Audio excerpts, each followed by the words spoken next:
Si vous n'avez jamais vu de zélote dans l'évangile, parce que le véritable zélote, ce n'est pas notre frère Serge. Moi, je suis un premier zélote. Aussi, il y a une question ici par rapport à Joël 32, Joël D32. Oui. La sœur a posé, elle a déjà mentionné l'écriture. Alors, on va le lire. Alors, quiconque invoquera le nom de l'Éternel sera sauvé.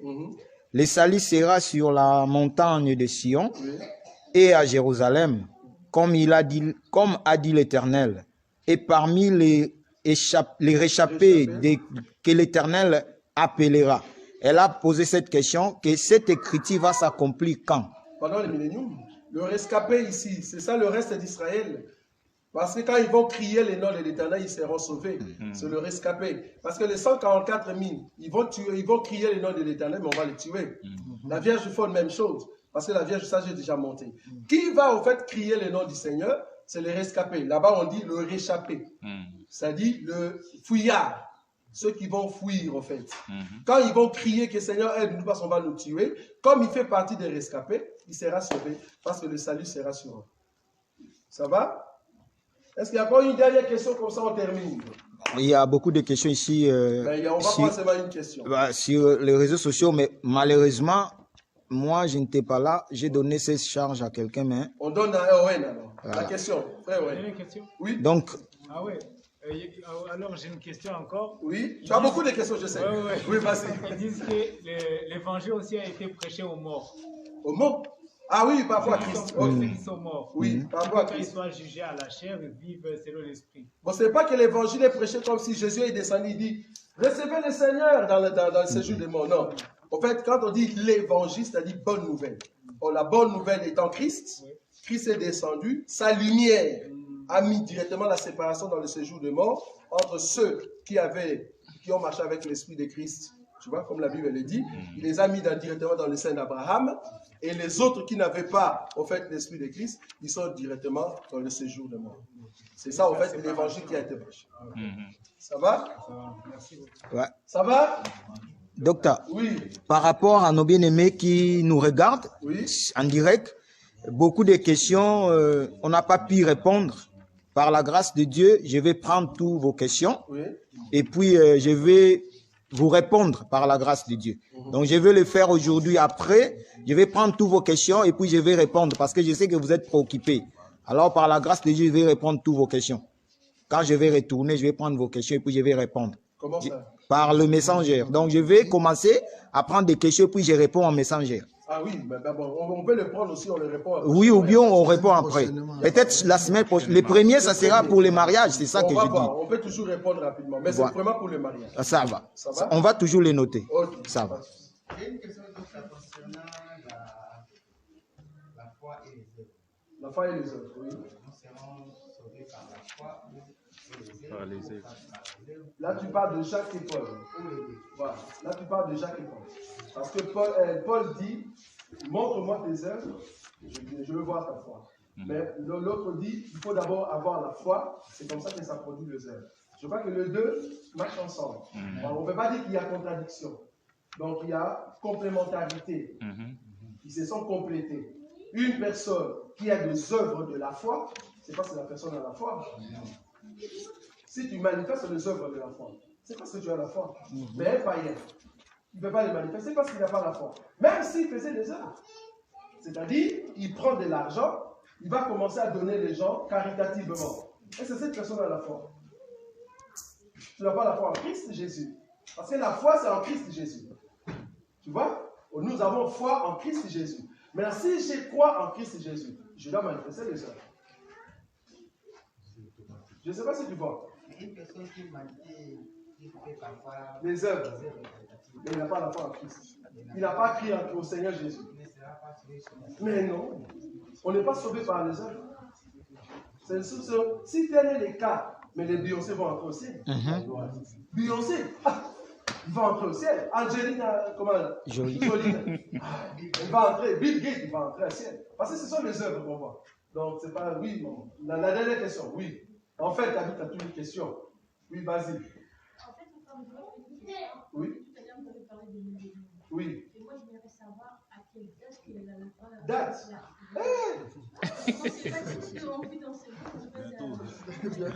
Ben, la date, moi je ne sais pas. La date, parce que si je te disais le 20 juillet 2027, tout le monde va se préparer. Ils vont d'abord aller dans des boîtes, ils regardent, 2027, on attend. Tu vois, ça ne va pas. Donc Dieu ne va pas donner la date. Mais la Bible dit qu'il faut regarder Israël. C'est Israël, quand il y aura des bourgeons, comprenez que le temps est là. Or, c'est que on est en train de voir maintenant avec l'Ukraine, la Russie, ça nous annonce déjà des grandes choses. Toi qui es l'enfant de Dieu, qui connais le calendrier, il faut te dire, ah, je fais attention, je dois aimer les choses de Dieu, je ne vais plus manquer à l'église, je viens pour écouter la parole de Dieu, c'est qu'on me dira, je vais le mettre en pratique pour aller au ciel. Amen. Tu vois, ça c'est un enfant de Dieu. Mais si tu dis, oh, il y a encore du temps, jusqu'à 2027, là. C'est là-bas que tu seras surpris parce que la Bible dit il viendra comme un voleur. Ça va? Il viendra comme un voleur. Bon, les Congolais ont dit s'il viendra comme un voleur, en tout cas au Congo, comme un courroux, on va mettre des pneus là-dessus. Bon, ça, c'est les Congolais parce qu'ils n'ont jamais compris les voleurs en question. Tu vois? Le voleur en question, c'est-à-dire personne ne saura. Toi, tu es là, nous, on n'est plus là. Tu peux même sortir ici, juste prendre un gâteau, et puis tu rentres dans ça, il n'y a personne. Nous sommes déjà partis. Le problème, c'est d'être prêt. Avec l'enseignement, tu écoutes la parole de Dieu, tu le mets en pratique, c'est fini. C'est pour cela que nous disons toujours à tous nos bien-aimés, ta vie chrétienne, c'est toi qui l'as menée. Il ne faut pas que quelqu'un vienne pour influencer ta vie chrétienne. Amen. Non. Tu as cru en Jésus, on ne peut pas t'influencer. Tu dois vivre ta vie chrétienne avec le Seigneur. Si tu es sûr que tu as Jésus, mets en pratique la parole de Dieu, c'est bon. Parce qu'il y a d'autres personnes qui disent, ah, moi je suis un enfant de Dieu, vous ne pouvez pas me juger, moi et mon Dieu, je sais comment la relation que j'ai. Non, la relation que tu as avec le Seigneur, nous on doit voir ça aussi. Amen. On doit voir le fruit. Tu as une relation avec le Seigneur, mais on te voit dans des boîtes, on te voit dans des concerts, on te voit, tu t'habilles comme une fille prostituée. Mais non, un enfant de Dieu, on doit voir que tu as le fruit des enfants de Dieu. Il ne faut pas dire non, moi ma relation avec le Seigneur, personne ne peut juger. Non, on va te juger, frère. Si tu dis que tu es en Christ Jésus, moi je vais te juger. Amen. Et puis les autres disent, ah non, la Bible dit, toi qui as la poutre, il ne faut pas regarder l'autre. Oh, il y a l'autre qui nous a donné l'écriture de la femme. Ah non, Jésus a pardonné la femme qui faisait l'adultère. Jésus a dit, si parmi vous, il y a quelqu'un qui n'a pas de péché, qui lance après. Ça, c'était au temps d'Israël. Aujourd'hui, nous, dans cet évangile, si on nous demande d'eau, prenez des pierres et lancez. Moi, je vais prendre la première prière. Et je vais lancer. Amen. Parce que pour lancer la première pierre, il faut être sûr que toi-même, tu es propre. Amen. Oh, nous sommes propres en Christ Jésus. Amen. Moi, je suis saint. Je m'appelle Saint Roger. Donc, je peux prendre la pierre, je te lance. Je te parle calmement en face. Parce que je suis saint. Mais si je ne suis pas saint, je vais avoir peur. Mais comme nous sommes saints en Christ Jésus, j'ai l'enseignement, mais je vais te parler carrément. Je te dis que ça, c'est pas bon. Tu marches comme un pécheur. Tu n'es pas un enfant de Dieu, tu es un païen. Parce que t'habiller comme ça, aller dans des boîtes, continuer dans la musique mondaine, mais tu es un païen. Il ne faut pas nous dire non, la relation entre moi et Dieu. Quelle relation? Et en plus, les dieux en question, on doit voir si c'est vraiment réellement Dieu. Est-ce que vous voyez ça? Oui. C'est pas toi que je parle, hein? C'est pas toi. Oui, vas-y. Dieu ne va pas nous juger par rapport à nos habillements. Si, t'habilles pas. Selon 1 Timothée, chapitre 2, je te donne l'écriture. 1 Timothée, chapitre 2, ça c'est Dieu qui parle là-bas. La Bible dit, j'aimerais que les femmes vêtues d'une manière décente, pudeur et modestie. C'est pas moi, c'est la parole de Dieu. Donc si Dieu dit, ne mange pas les pondous, tu dis, moi je vais manger les pondous, tu manges. Qu'est-ce que tu veux que Dieu fasse? Dieu va te dire, voilà, tu n'es pas mon enfant, parce que les enfants de Dieu écoutent Dieu. Les enfants de Dieu écoutent Dieu. Amen. Donc, nous ne pouvons pas nous habiller comme le mondain. Il faut t'habiller comme un enfant de Dieu. Et tu dois parler comme un enfant de Dieu. Parce qu'il y a beaucoup d'entre nous ici, tu les vois calmes, souriants, oh Jésus.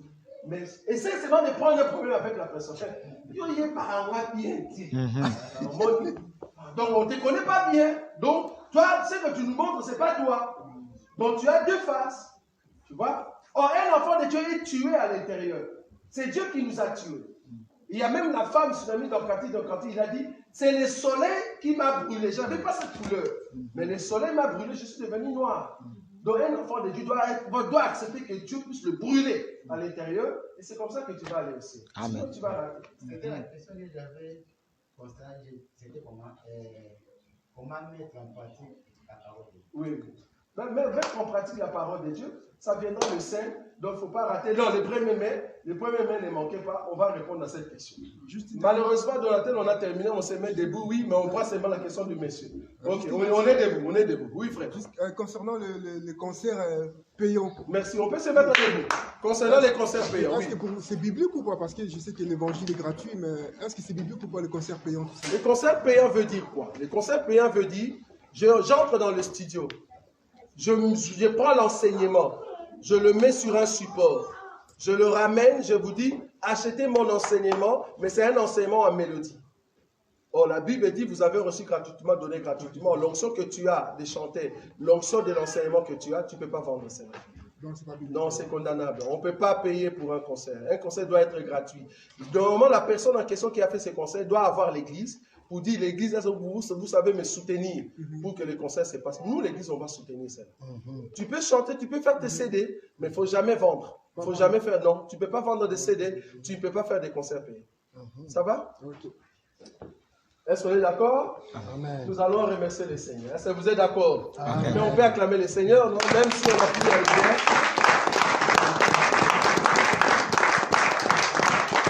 Ok, nous allons remercier le Seigneur.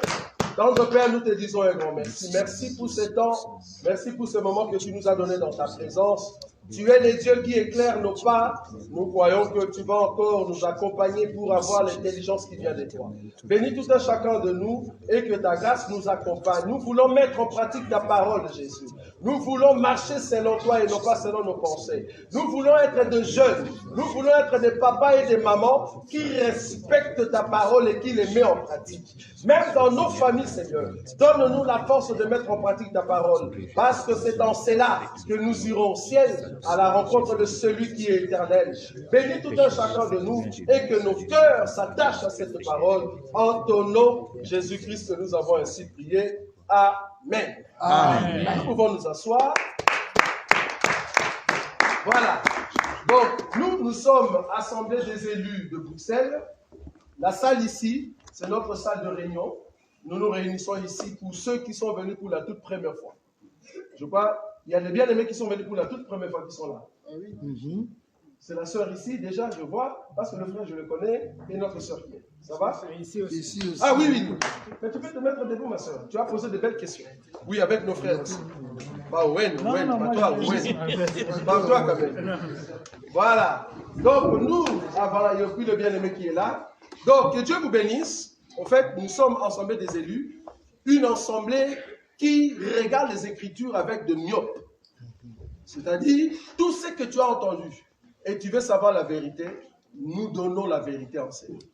Et nous avons encore des enseignements sur YouTube. Tu peux nous suivre.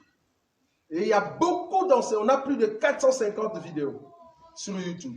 Il suffit seulement de taper Roger Bouleli et vous verrez tous les enseignements que nous avons. Pour ceux qui aimeraient avoir des formations pour bien connaître la Bible, c'est-à-dire à chaque fois que tu ouvres la Bible, tu lis et puis tu comprends directement, nous avons le secret qu'on appelle des clés de la Bible. Nous savons donner ces clés. Chaque semaine, mercredi et vendredi, à partir de 18h jusqu'à 20h, nous sommes ici pour donner des enseignements. Et les dimanches, c'est à partir de 14h jusqu'à 16h. Aujourd'hui, nous avons débordé parce qu'il y a quelque chose à manger. Normalement, nous terminons à 16h. C'est de 14h à 16h.